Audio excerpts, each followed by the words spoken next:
Alors du coup, moi je m'appelle Lucas Zapfel. J'ai fait un apprentissage de libraire en Suisse, donc un CFC en 3 ans en travaillant à la librairie Boulevard à Genève et ensuite et en faisant les cours à Lausanne.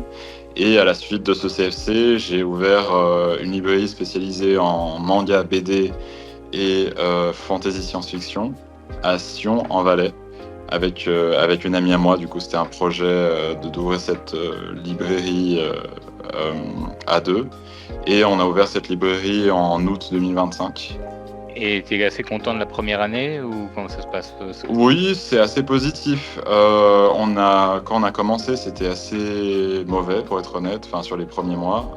On s'y attendait un peu, mais c'est vrai que, en fait, quand on a ouvert, on a eu quand même assez peur. Tu as ouvert pourtant à la rentrée scolaire en août-septembre, non? Ouais, mais septembre et novembre, en fait, c'était affreux. C'était vraiment, je pense qu'on était en moyenne à 100 ou 200 francs par jour.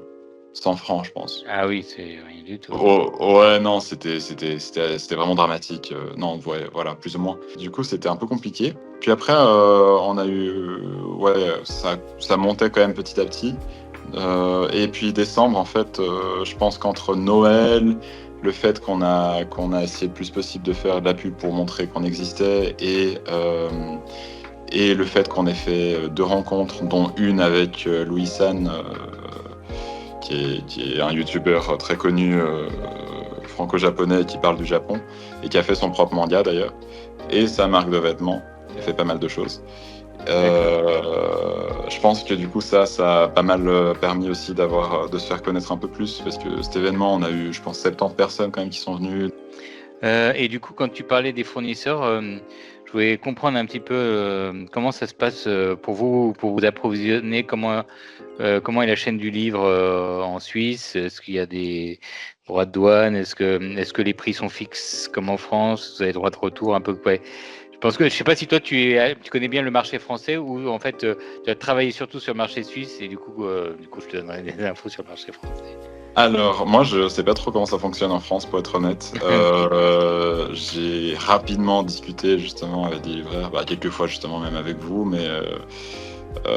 mais sinon, j'ai vraiment pas trop d'indications sur comment ça marche en France. Donc, je peux que dire le fonctionnement en Suisse sans comparaison. Du coup, en Suisse, on a des fournisseurs. Pour simplifier, je vais dire qu'il y a 3 grands fournisseurs en Suisse. Un qui s'appelle l'OLF. Je crois qu'une fois on avait discuté, vous commandez des livres en anglais chez eux. Ah, Peut-être. OLF, oui. Ouais, c'est Ah, ok. ça.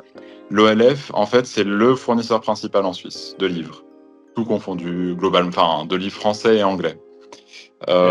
Si on parle que de livres français, je pense qu'il doit avoir 60 à 70% des ventes en librairie, ça vient de l'OLF. Mais il fait que ce soit de la BD, du manga, des livres, il fait Voilà, tout. exactement, il fait de Parce tout. qu'en France, il fait que du livre. Alors, nous, ouais, il fait de Tout, alors. tout. En fait, on a 3 grands fournisseurs, donc l'OLF, Servidis et Dargo. C'est un peu vraiment les 3. Là, on a entre 95 et 99%, je pense, des ventes de livres en librairie en Suisse avec ces 3 fournisseurs. Et Dargo, du coup, comme son nom l'indique, diffuse Dargo et tout le groupe Dupuis, Lombard, voilà, tous ces éditeurs-là, ils sont pratiquement que de la BD et du manga. Servidis, c'est plein d'autres maisons d'édition. Et en fait, en Suisse, on a ces 3 fournisseurs. Dargo, c'est un peu une exception, mais Servidis et l'OLF sont des fournisseurs. On passe des contrats avec des groupes de maisons d'édition ou des maisons d'édition. En général, Des diffuseurs, c'est ce qu'on appelle des diffuseurs, je pense. ouais, alors en fait, c'est-à-dire qu'il y a... Non, alors eux, les fournisseurs sont que distributeurs, techniquement. Oui, OLF, Parce que Service et Dargo. Mais vos contrats, ils sont avec les diffuseurs. Oui, alors Vos remises nous... commerciales sont avec Oui, alors... voilà, les diffuseurs, c'est ça, je pense. Voilà, du coup, en fait, il y a les distributeurs, les fournisseurs qui passent, eux, un contrat avec les maisons d'édition pour les distribuer en Suisse. Les maisons d'édition passent aussi un contrat après avec un diffuseur chez ce fournisseur. Donc chez l'OLF, il y a par exemple 9 groupes de diffuseurs. Donc l'OLF, il y a 9 diffuseurs. Servidis, il y en a 3. Et Dargo, il y en a. Enfin, Dargo fait la distribution et la diffusion en même temps. C'est le même groupe. Donc, Ouais, comme en donc voilà. France. Au niveau des remises, Mhm. souvent quand on démarre, en tout cas en France, tu démarres en bas. Ils te mettent en bas, sauf si tu as des appuis pour te démarrer un peu plus haut. Et après, avec le temps, avec les volumes, ils vont te augmenter ta remise. Je sais pas si Mhm. toi, tu as cette expérience-là aussi, où tu as réussi à arriver à négocier une remise plus intéressante dès le départ. J'ai l'impression, en tout cas de mon expérience, j'ai pas énormément d'écho. J'ai fait du coup mon apprentissage dans une librairie qui avait 50 ans de vie, donc une librairie assez, enfin voilà, qui a vécu longtemps. Et du coup, mon expérience dans la librairie que j'ai ouverte.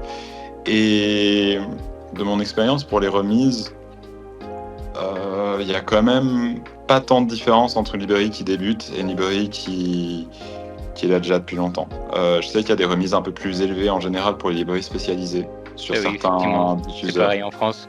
Mhm.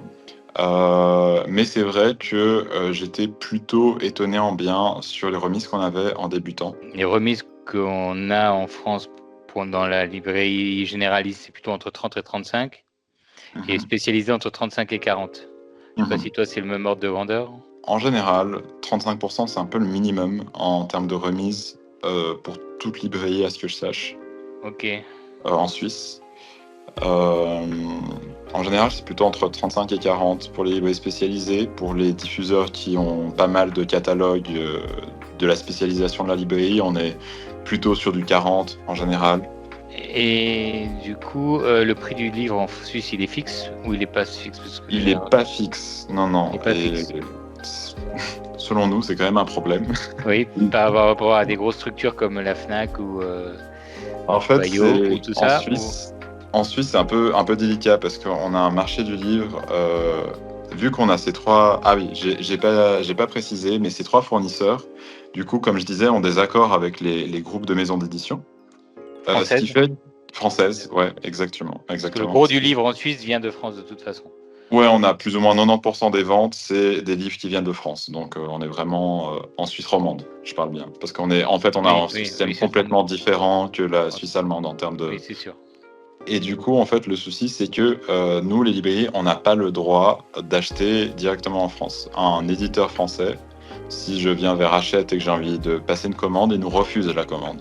Et du coup, la problématique qu'on a en Suisse, principalement, c'est avec la Fnac, parce que la Fnac se fournit en France. Et nous, haute librairie, Payot compris, on se fournit auprès des trois grands fournisseurs, l'OLF, Servidis et Dargo. Euh, le problème avec ça, c'est que nous, Oui. en général, je dirais en moyenne, on achète un livre en tant que libraire. Notre prix d'achat auprès du fournisseur est à peu près égal au prix public français du livre. Votre prix d'achat. Oui. Notre prix d'achat à nous. Donc voilà, un Ouais. livre à 10 euros, en général, il va être vendu à 16 francs en Suisse, je dirais, en moyenne. Mhm. Et nous, on va l'acheter à 10 francs. Mhm. D'où le fait qu'on ne peut pas du tout essayer d'approcher le prix français en tant que libraire parce qu'on l'achète déjà en fait au prix Mhm. nous. Mais du coup, c'est pour ça qu'en fait, il y a vraiment une différence entre les librairies indépendantes et Payot qui sont dans le même panier, où on se fournit auprès des fournisseurs suisses, et la Fnac qui se fournit en France. Est-ce qu'à un moment, le prix du livre a été fixe aussi en Suisse comme en France? Il n'a jamais été. On a Non. eu une votation, par contre, qui a été refusée par le peuple. Il y a quand même quelques années, j'ai pas le souvenir, moi. Enfin, donc ça fait, je pense, ça fait au Ok. moins 10 ans, parce que moi, ça fait bientôt 10 ans que je vote. Et est-ce que vous avez le droit de faire des retours? Un des avantages qu'on a, c'est qu'on a plus ou moins un retour intégral. À part pour des collectors tirage limité, Oui, Arrêtcom, pareil. Pareil. on a un retour intégral. Et l'avantage, je ne sais pas comment ça se passe en France, mais c'est vrai que nous, les frais de port pour faire des retours sont très bas. Ok. On paye 0 centime au fournisseur quand on fait un retour. Et on a un transporteur pour faire une indication de prix. Après, je sais pas les prix en France, mais notre transporteur, qui est le transporteur officiel, je pense, de pratiquement toutes les librairies en Suisse, on est sur 40 francs pour 100 kilos de retour. Et vous, c'est les livres, quand vous les commandez, ils partent de Suisse ou de France? D'un entrepôt en Suisse. Un des avantages qu'on a en Suisse, c'est que si le livre est en stock chez le fournisseur, qui ont des énormes entrepôts, donc il y en a quand même pas mal qui sont en stock, si on envoie avant midi, on l'a le lendemain, le livre. Ah oui, nous c'est plus rapide que nous, oui. Ouais, cet entrepôt, il est où en Suisse? Alors en Suisse romande? En Suisse romande, et en fait, chaque fournisseur a son entrepôt. En fait, on a l'avantage que les livres viennent très rapidement s'ils sont chez le fournisseur. En même temps, s'ils sont pas chez le fournisseur, on a des délais plus longs parce que le délai classique, quand il n'est pas chez un fournisseur, c'est 2 à 3 semaines. Super, merci Lucas. Allez, bonne soirée. Merci à toi aussi. Ciao.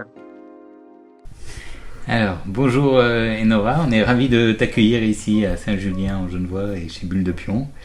Donc je voulais profiter de cette interview pour te poser quelques questions sur ta carrière. Et la première question, c'était de savoir qu'est-ce qui fait que tu es tombé dans la BD et d'où vient cette passion en fait pour la BD. Alors moi, la BD, c'est quelque chose dans lequel j'ai grandi. Mon papa est auteur de BD, donc il y a toujours eu des BD chez moi. Il y a toujours une très grande bibliothèque. Et puis au-delà de mon papa, chez mes grands-parents, chez mon arrière-grand-père, on avait beaucoup de BD. On était abonnés à Spirou. On passait des après-midi entières à lire les Schtroumpfs chez mes grands-parents. Donc j'ai toujours été dans la BD. J'ai toujours lu de la BD depuis toute petite. Du coup, Cécile, comment est-ce que tu as réarrangé notre nouveau rayon jeunesse ? D'abord, j'ai vraiment classé par âge, j'ai tout rangé et même au sein des âges, après, j'ai fait des thématiques. Par exemple, j'ai mis tous les livres sonores ensemble, j'ai fait une petite étagère avec les premières histoires pour les tout petits. Après, c'est en dessous tout ce qui est livre à toucher, à manipuler. Et en dessous, j'ai mis les grands livres, les chercher-trouve et quelques petits jeux pour les 0-3 ans. Ensuite, j'ai diminué les bacs d'albums pour les 3-6 ans. Et j'ai aussi rapporté les documentaires qui étaient dans l'autre salle pour les mettre avec les albums 3-6 ans, pour que tout soit au même endroit. Et ensuite, la troisième bibliothèque, j'ai vraiment quasiment créé un loisir créatif avec aussi les livres-jeux. J'ai rajouté les livres-jeux qu'on avait déjà, j'ai mis plus de livres d'activité et j'ai rentré tout ce qui est mini tatouage, gommettes, petites pochettes d'activité, des coffrets d'activité. J'essaie de prendre un peu tous les thèmes. Il y avait déjà des perles, des bracelets, j'en ai mis un peu plus. J'ai mis des coffrets aussi de papeterie avec des cartes à décorer et aussi des carnets secrets qui, je sais, sont beaucoup demandés. Ouais, c'est un rayon qui marche très bien. On avait 2-3 choses dans ce ton-là, mais toi, tu as vraiment créé tout un rayon avec plein de choses que tu as apportées. Disons qu'il y a plus de choix et que ça donne envie, je pense, de revenir un peu plus souvent peut-être. Carrément, en tout cas, ça se ressent chez les clients qui viennent chercher ce genre de choses. On est fiers de leur proposer autant de produits. Du coup, tu es passé par des distributeurs un peu divers. Chez qui est-ce que tu as fait ce genre de commande ? J'ai fait une commande chez Ozu, un éditeur jeunesse avec qui j'avais déjà travaillé, qui est assez connu, hein, c'est l'éditeur du Petit Loup, du Loup. Et je savais qu'ils avaient un large choix de choses à proposer et que j'avais déjà moi testé dans d'autres librairies. Donc, je connaissais, donc je savais que ça fonctionnait déjà assez bien. Et il n'y a pas que le rayon jeunesse que tu as modifié, il y a aussi tout ce qui est roman jeunesse, première lecture et les romans pour adultes. Oui, et là pareil, la première chose que j'ai fait, c'est que j'ai tout reclassé par âge. Et ensuite, j'ai fait un peu le ménage. J'ai enlevé ce qui n'était pas vendu depuis longtemps et j'ai rajouté pas mal de coups de cœur à moi. Parce que c'est un petit rayon, On peut de toute façon pas tout avoir, donc c'est pour ça que je mets surtout mes références, comme ça c'est plus facile de conseiller. Et voilà, quoi.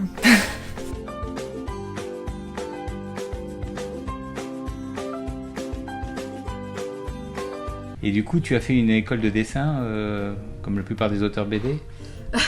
Comme la plupart, je sais pas, il y a beaucoup d'autodidactes, mais oui, j'ai fait une école d'art à Nantes, j'ai fait l'école Pivot. À l'origine, je voulais faire du cinéma d'animation, mais là, puisque du coup mon papa est auteur de BD, je me suis toujours dit que je ferais pas de BD. Mais bon, la vie a fait que je me suis retrouvée à éditer ma première BD. Et cette première BD, effectivement, qu'on a tous lue et qu'on a beaucoup aimé, qui est très touchante, c'est une histoire de transmission familiale entre une petite fille et son grand-père. Est-ce que ça avait des connotations autobiographiques et quelle relation avais-tu avec ton grand-père? Alors, c'est pas du tout une BD autobiographique. Mais il y a des petits éléments parsemés ici et là. À l'origine, le projet est né quand on nous avait annoncé que mon grand-père avait un cancer et que mes grands-parents maternels sont pas des gens qui expriment beaucoup leurs sentiments. Du coup, nous, on leur exprime pas trop non plus. Et du coup, je me suis dit, merde, il va décéder et j'aurais jamais eu l'occasion de leur prouver à quel point ils sont importants pour moi dans ma vie parce qu'ils ont toujours été là, quoi. Et du coup, de ça est née cette envie d'exprimer cet amour que j'ai pour eux et aussi ces sentiments très forts que j'ai ressentis quand on nous annonçait du coup le cancer de mon grand-père. Je suis pas du tout aussi proche de mes grands-parents que l'est Yael, mon personnage, avec son papy.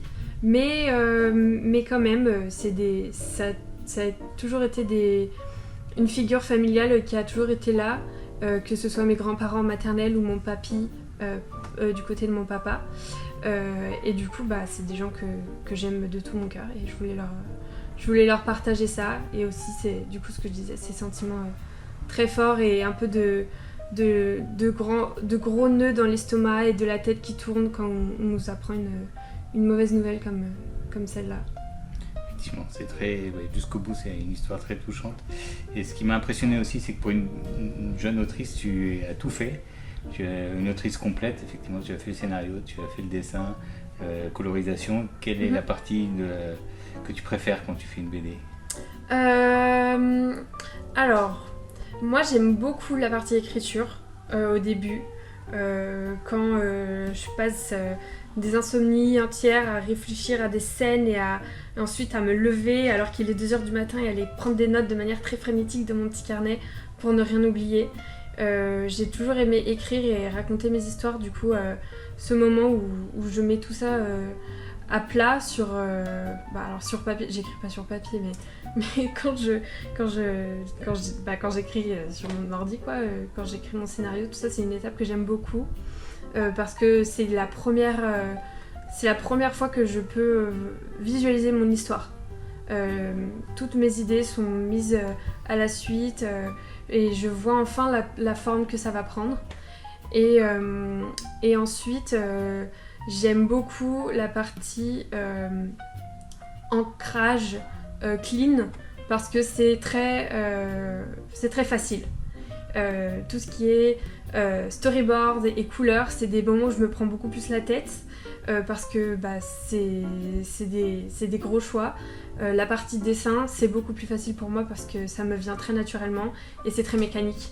Et comme moi je suis quelqu'un qui suis très routinière, c'est très facile de me lever le matin et de me dire aujourd'hui je dessine cette planche où j'ai déjà tout mon brouillon et du coup je vais juste passer ma journée à dessiner facilement et tout en écoutant mes podcasts ou mes livres audio, des trucs comme ça.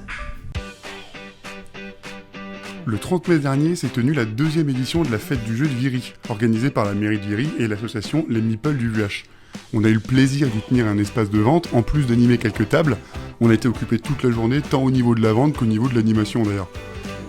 Cet événement propose de nombreuses tables de jeu, un espace extérieur avec des activités plus physiques, un espace de construction avec des caplas et même une simulation de chantier. Nous avons également organisé un tournoi Skulking ainsi qu'une tombola pour gagner un Skulking. On a d'autres jeux en boutique, faut venir d'ailleurs. Cette édition était une vraie réussite et on était ravis d'y participer. Vivement la prochaine.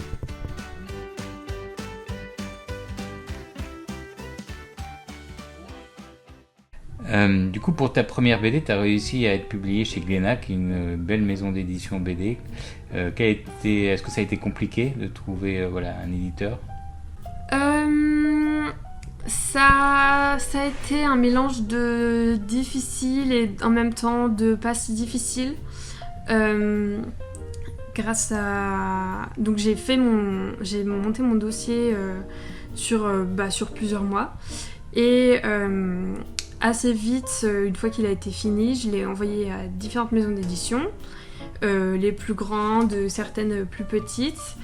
Et pour Glénat, en l'occurrence, comme mon papa est édité chez eux, il m'a dit, avant d'envoyer pour que ça passe devant les comités de lecture, envoie-le à mon éditeur, peut-être qu'il pourra te donner des conseils, des retours sur le dossier. Donc c'est ce que j'ai fait. Et son éditeur, qui est devenu mon éditeur, m'a dit moi j'adore le projet, j'ai envie de te soutenir auprès de Glénat. Et du coup on a retravaillé le dossier ensemble et avant qu'il passe en comité de lecture. Et je pense que c'est peut-être notamment grâce à ça qu'il a été validé chez Glénat, mais évidemment c'est aussi parce que c'est mon travail qu'il est super. Mais je pense que c'est parce qu'on l'a notamment retravaillé pour Glénat, qu'il a été pris chez Glénat, parce que pour le premier dossier que j'ai envoyé aux autres éditeurs, j'ai eu pas mal de retours négatifs du coup. Et voilà. Et toi Stéphane, c'est quoi tes coups de cœur depuis début avril? Ok, je vais vous raconter tout ça, mais avant, actuellement je suis en train de lire la dernière BD de Dorisson, là sur le cochon, l'homme qui tua Jeanne d'Arc, en fait le juge. Donc là j'en suis qu'à la moitié, donc je pourrais pas vous en parler encore en détail, mais ça a l'air très très bien. Sinon moi mes coups de cœur que j'ai eu depuis début avril, mon gros coup de cœur, c'est Avila. J'avais pas eu de coup de cœur similaire l'année dernière, et mon précédent coup de cœur c'était Ulysse Cyrano il y a 2 ans. Ulysse Cyrano je le place un petit peu au-dessus quand même, mais ça c'est vraiment très très bien. J'avais beaucoup entendu parler des 2 auteurs italiens qui sont Teresa Radic et Stefano Turconi, qui sont mari et femme dans la vie. Et en fait c'est une belle histoire qui se passe au temps du cardinal de Richelieu. Et en fait, on va suivre cette héroïne qui, en fait, pour sauver sa mère, a pactisé avec une ombre maléfique. Et en fait, elle va essayer quand même de la retrouver parce qu'elle a disparu. Et elle va croiser en chemin un jeune voleur qui va l'aider, ce personnage-là, et qui va l'aider dans sa quête pour savoir ce qu'est devenu sa mère. Et en fait, c'est plein de rebondissements. L'histoire est très bien menée, les dessins sont superbes. En fait, on peut le conseiller à n'importe quel type de public, même aux ados, parce que c'est une ambiance très Disney en fait. Et on voit d'ailleurs que les 2 auteurs, ou en tout cas la scénariste, a travaillé chez Disney avant. Voilà. Et à la fin, c'est plein de rebondissements. Et ces auteurs-là, effectivement, ils étaient assez connus pour cette BD qu'ils avaient fait avant, qui s'appelle Le Port des Marins Perdus. Et cette BD, elle avait été faite par contre en noir et blanc. Ok, on reprend quelques clients plus tard. Donc Le Port des Marins Perdus, donc je vous disais ça, c'était le classique de ces 2 auteurs. Là, on est plutôt dans l'époque de la piraterie. Et on va suivre un garçon qui est retrouvé au début du livre amnésique sur la plage et qu'on va ramener en Angleterre. Et donc c'est ce petit garçon-là. Donc là, tout est en noir et blanc. Et il va être hébergé par une famille d'aubergistes, mais dont le père a disparu, et il aurait en fait trahi son pays en vendant un trésor aux ennemis espagnols. Et en fait, du coup, toute l'histoire va tourner sur le fait de est-ce que ce garçon, pourquoi il a perdu la mémoire, quelle est son histoire, et puis son père et le père absent de l'auberge, est-ce qu'il a vraiment trahi. Et au fur et à mesure de l'histoire, il va y avoir un petit peu de fantastique aussi parce que le garçon va se rendre compte qu'il a en fait quelques capacités un peu extraordinaires. Et voilà, c'est toujours très bien amené. Moi aussi, ça m'a beaucoup plu de découvrir ce premier roman de ces deux auteurs. Sinon, comme coup de cœur BD, il y a le dernier Lucky Luke qui était très bien, le troisième opus signé par Mathieu Bonhomme. J'avais beaucoup aimé le deuxième, un peu moins le deuxième. Non, j'avais beaucoup aimé le premier, un peu moins le deuxième, et là le troisième, je trouve qu'il est encore un niveau au-dessus par rapport au premier. On va suivre donc Lucky Luke, qui est mandaté par un riche américain pour retrouver un garçon qui s'apparente à être son fils, et en fait il va se rendre compte que finalement ce riche propriétaire, qui s'appelle d'ailleurs Donald Trump, donc c'est un petit référence à Donald Trump, et du coup en fait il ne veut pas que du bien à ce petit garçon parce que il a une menace pour son empire, et donc il va essayer finalement plutôt de sauver ce petit garçon. Il va l'avoir dans les pattes. Donc ça va créer un duo aussi assez comique entre le garçon qui ne veut pas se laisser faire et Lucky Luke. Et on va croiser aussi les Dalton. Voilà, toujours aussi égal à eux-mêmes. Et toujours très, très beau dessin.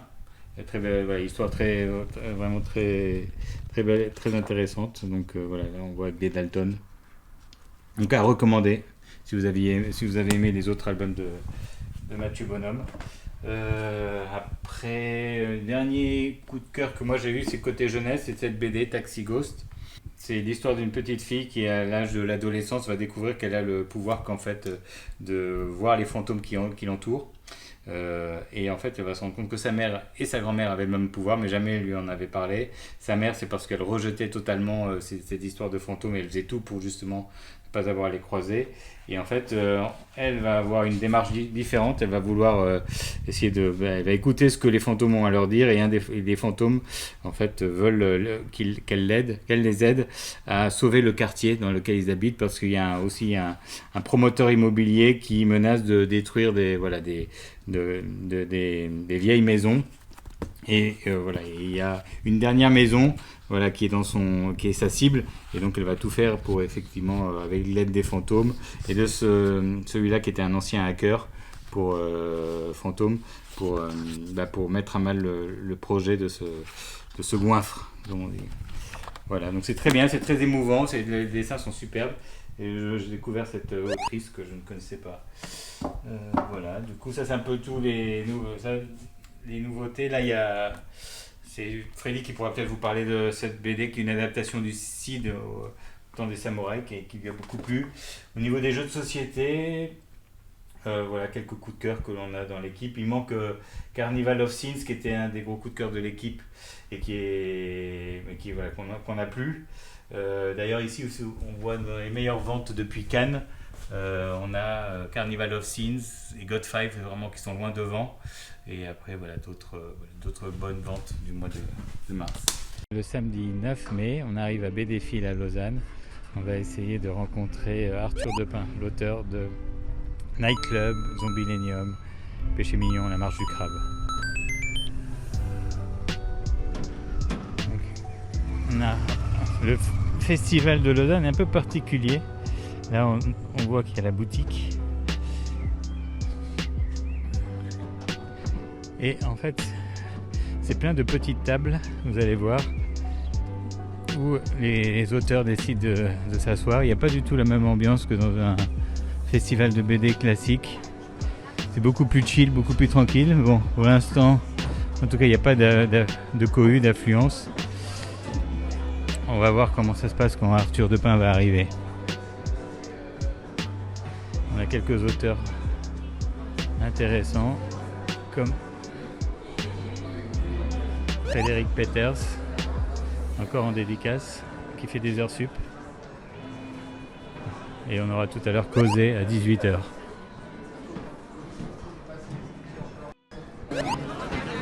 Alors, je un cadeau, moi je vais me faire un petit cadeau. Ah bon? Ouais, c'est gentil. Donc moi je fais une librairie à Saint-Julien-en-Genevois, juste à côté de Genève en fait. D'accord. Ouais. Et donc on fait BD et jeux. Okay. Et en général, quand je demande une dédicace, j'offre aussi un petit jeu. Parfait. Merci, c'est adorable. Bon ça moi de te faire une belle dédicace. Il y a un personnage qui te... Alors moi, celui que j'aimais bien, c'est l'Écossais, parce que j'ai vécu en Écosse. Ah, c'est vrai? Ouais, du coup, Où ça, à Édimbourg? à Glasgow. À Glasgow, Oui, il allait d'accord. souvent à Édimbourg.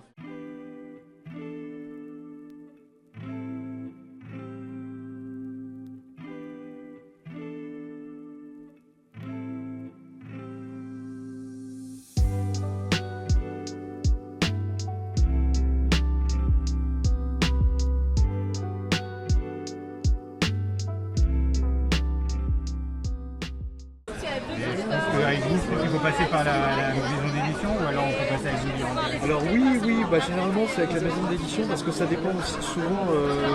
Alors souvent c'est quand j'ai une sortie d'album et aussi, sauf pour les festivals évidemment, mais sinon c'est vrai que de toute façon je sais que je vais revenir en Suisse parce que j'ai une amie qui est directrice d'un musée qui a ouvert à Neuchâtel, le Tour du Fantastique, je sais pas si... Bref, c'est un musée consacré à l'Heroic Fantasy et qui est ouvert là-bas. Et puis il y a aussi... alors je voulais aussi montrer à ma femme le musée Giger à Gruyère, mais bon là on va pas avoir le temps, mais donc on va revenir. Donc de toute façon, je vais revenir en Suisse, ça c'est sûr.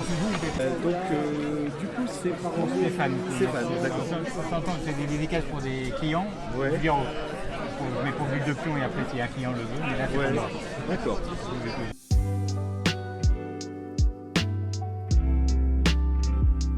On a envie de voir le film des 7 samouraïs que j'ai jamais vu encore.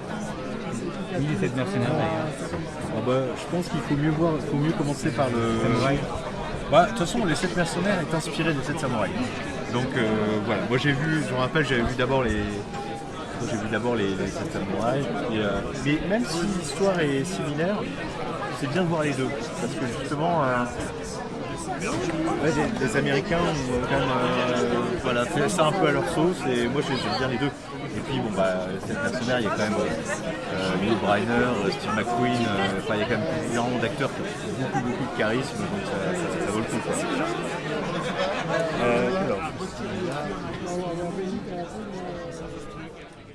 Comme cette première BD était une réussite, est-ce que tu as d'autres projets en cours là pour continuer et surfer sur la vague? Oui, je viens de re-signer chez Glénat pour le même format, le même pagination et ce sera une histoire d'amour. Ouais.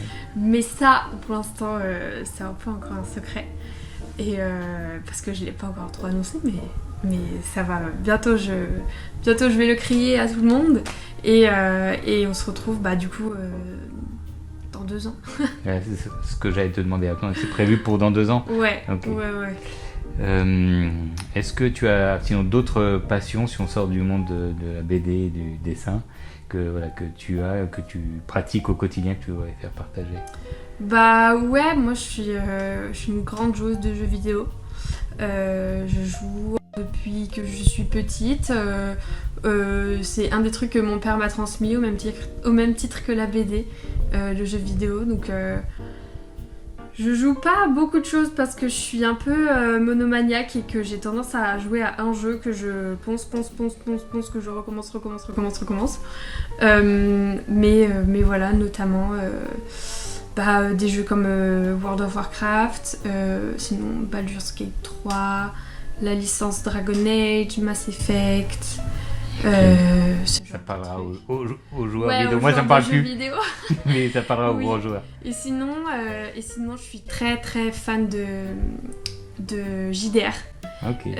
Donc j'en regarde, je regarde des actual play et on y joue aussi avec mon amoureux, mes copines, mes copains. Donc voilà, une autre de mes passions. Ok, donc tu serais bien dans un magasin comme le nôtre. Peut-être. Il te manque juste l'accord de jeu de société. Ouais, ça j'en suis pas, j'ai du mal. Alors Jules, qu'est-ce que tu as eu comme coup de cœur ce trimestre? Plein de trucs. Pour commencer, mon coup de cœur de tous les temps, Fuji sur ton chemin. Donc, j'avais déjà fait un coup de cœur sur le tome 1, j'avais fait un coup de cœur dans la newsletter, j'avais fait un coup de cœur sur Instagram, et là je vais refaire un coup de cœur en vidéo, parce que c'est trop bien. C'est vraiment un manga qui m'a marqué sur tous les points, c'est beau, ça fait réfléchir, c'est intelligent. On va suivre en fait Fuji. Je peux pas l'ouvrir malheureusement parce que c'est les arts noirs et ils mettent tout sous du plastique. Mais on va suivre Fuji qui est un personnage hyper anodin, hyper banal. Et ça va provoquer chez les autres soit de la moquerie, soit juste ils vont l'ignorer. Mais la petite particularité de Fuji, c'est que il est heureux et il s'en fout de ce que les autres pensent. Et les gens, quand ils vont le regarder et qu'ils vont commencer à se moquer de lui, ils vont prendre un peu de recul sur leur vie et ils vont se dire, en fait, lui, il est heureux et pas moi. Et en prenant un petit peu exemple sur Fuji, qui juge personne, qui essaie d'être simple pour son entourage et qui vraiment est foncièrement heureux dans sa banalité, tout le monde va un petit peu devenir meilleur. Et je pense que c'est une lecture très très importante, surtout aujourd'hui. Moi en tout cas, c'est une lecture qui me fait beaucoup de bien et qui a continué de me faire du bien avec l'excellent tome 2. Il y a aussi le tome 4 de Centuria, j'en avais déjà aussi parlé la dernière fois. Ce tome 4, il conclut l'introduction et il annonce un prochain arc qui s'avère vraiment très très cool, je peux pas trop en dire. Mais le tome 4 est super et il engendre vraiment, il lance vraiment une super histoire après. Le tome 2 de Strange Pictures, pareil, il est trop bien. Il continue avec brio le mystère du premier. Il n'est pas là, mais il y a aussi le tome 4 de Strange House que j'ai beaucoup aimé.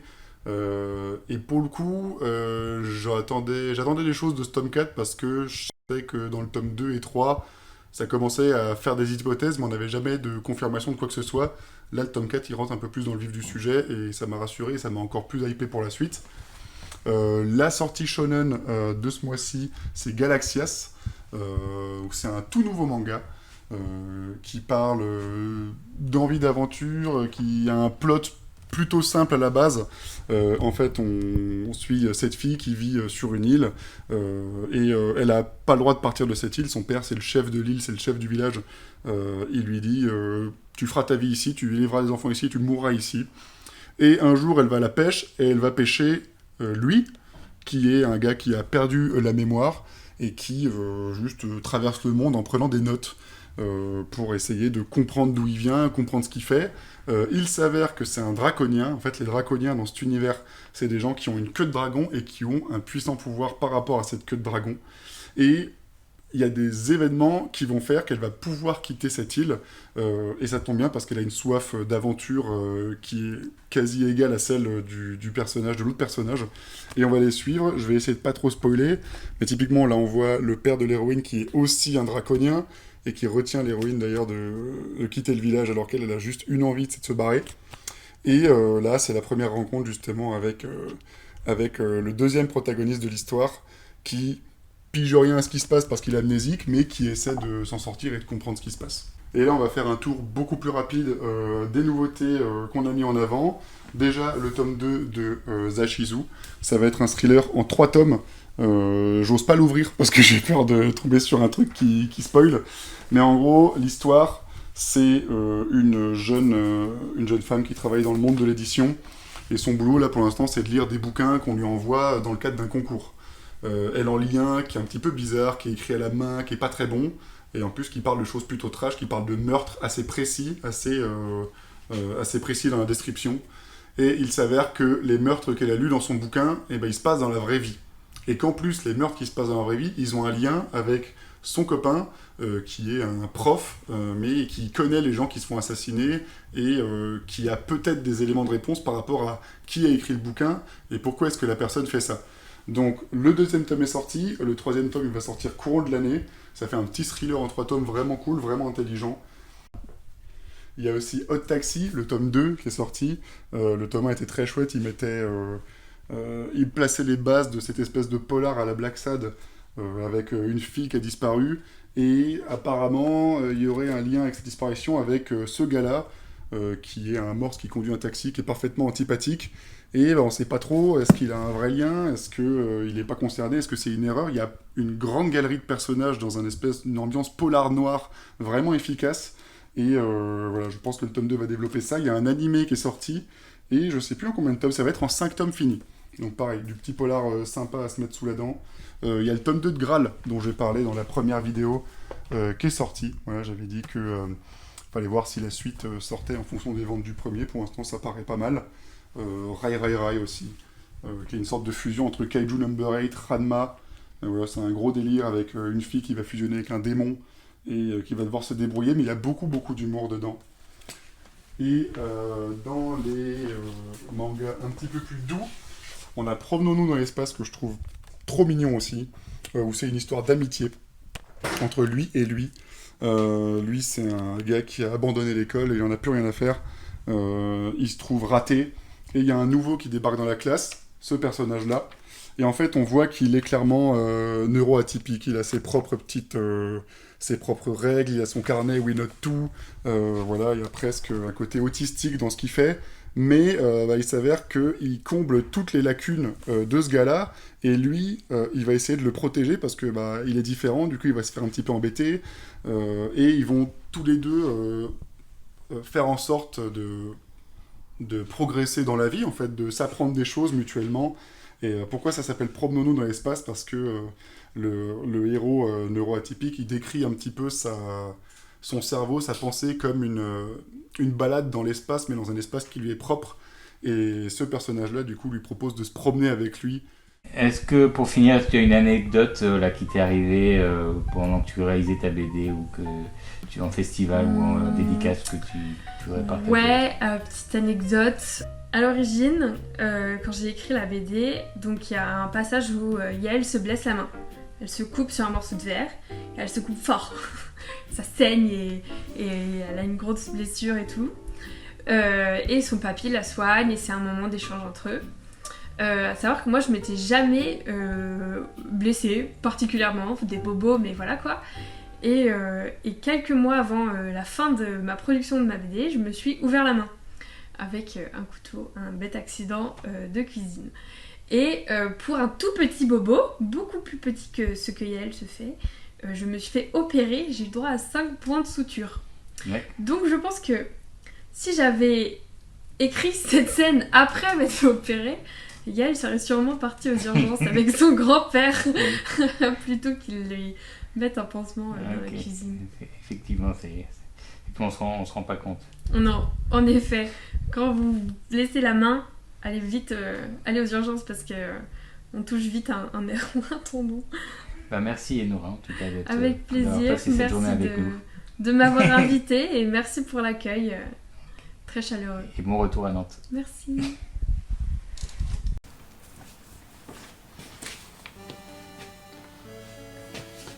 Merci d'avoir regardé cette 3e vidéo sur la chaîne YouTube Bulle de Pion. J'espère qu'elle vous a plu et pour ma part, c'était ma dernière contribution à la boutique, pour la boutique, puisque je rentre chez moi en Alsace. Je tenais à remercier Stéphane de m'avoir fait confiance dès le début, Freddy pour la formation, Cécile pour nous avoir fait un super espace jeunesse. Merci à vous aussi, il y a beaucoup de clients et de clientes que j'ai beaucoup apprécié côtoyer, conseiller. J'espère ne pas trop m'être trompé dans ce que j'ai pu vous conseiller. En tout cas, les retours étaient globalement positifs. Donc merci encore, vous m'avez fait vivre 2 ans, 2 très belles années.